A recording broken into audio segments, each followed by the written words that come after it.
Hi students, आपको पता ही है भारत में वार की सिचुएशन चल रही है और इसी बीच में आप लोगों की सीए इंटरमीडिएट और सीए फाइनल की एग्जामिनेशन चल रही है और फाउंडेशन की एग्ज़ाम होने वाली है।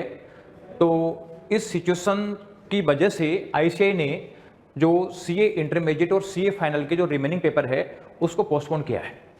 तो सीए फाइनल में 2 पेपर बचे हुए हैं, एक आपका आईडीटी का बचा हुआ है और एक आईबीएस का बचा हुआ है, और सीए इंटरमीडिएट में सेकंड ग्रुप के तीनों पेपर बचे हुए हैं। तो इन फाइनल के 2 पेपर और इंटर के 3 पेपर, इन रिमेनिंग पेपर को पोस्टपोन कर दिया गया है। और पोस्टपोनमेंट करने के बाद में कहा है कि हमारे टच में रहें।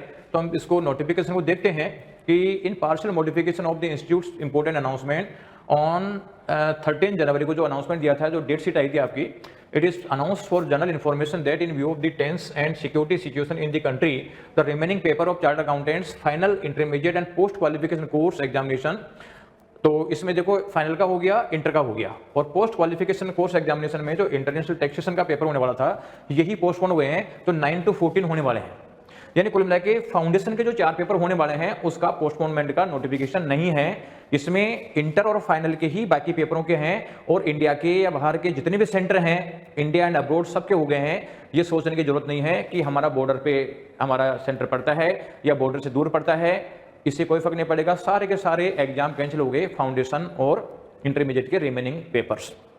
और एक ये जो पोस्ट क्वालिफिकेशन एक पेपर ये है, तो और फाउंडेशन का नहीं हुए, ध्यान रखना। तो अब आप लोगों को क्या करना है, तो देखो इसमें आप इसमें देखोगे तो फाउंडेशन का नहीं करने का मतलब है कि 15 से फाउंडेशन के स्टार्ट हो जाएंगे। तो आईसीएआई को उम्मीद है कि हो सकता है कि फाउंडेशन के एग्जाम कैंसिल करने की जरूरत नहीं पड़े। तो जो बच्चे सीए फाउंडेशन की तैयारी कर रहे हैं वो तो अपनी तैयारी को कंटिन्यू रखें, उनके पेपर कैंसिल नहीं हुए हैं, और हो सकता है कि उनके पेपर कंटिन्यू ही चलें, क्योंकि ये जो वार की सिचुएशन है कोई लंबी रुकने वाली पोजीशन नहीं है, क्योंकि बराबर के कंट्री नहीं है, इसलिए कोई लंबी सिचुएशन रहने की संभावना नहीं है। इसलिए आपको तो प्रिपरेशन करनी है। और इंटरमीडिएट और फाइनल के स्टूडेंट्स से मैं ये कहना चाहूँगा कि आप लोग भी, आपको ढीले नहीं पड़ना, क्योंकि ये एग्जाम कोई बहुत लंबे समय तक के लिए पोस्टपोन नहीं हो रहे हैं। हो सकता है कि 3-4 दिन बाद में एग्जाम वापस चालू हो जाए, न्यू डेट शीट आपकी आ जाए, इसलिए आप लोगों को प्रिपरेशन तो कंटिन्यू करना पड़ेगा। अब आप लोगों को प्रिपरेशन कैसे करें, आप तो ये काम कर दो कि जो आपके बचे हुए पेपर है ना उसको 2-2 दिन में रिवाइज करना चालू कर दो। जैसे फाइनल वाले 2 दिन में आईडीटी, 2 दिन में आईबीएस। आईबीएस का मतलब है कि वो जो लो और कॉस्टिंग पढ़ सकते हैं उस पीरियड में, फिर 2 दिन आईडीटी, 2 दिन आईबीएस, क्योंकि कभी भी पेपर हो सकते हैं।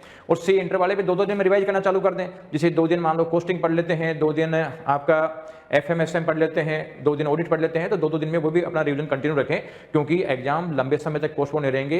हो सकता है कि 2-4 दिन में वापस दोबारा एग्जाम हो जाए, इसलिए आप लोग अपनी प्रिपरेशन स्ट्रॉन्ग रखो।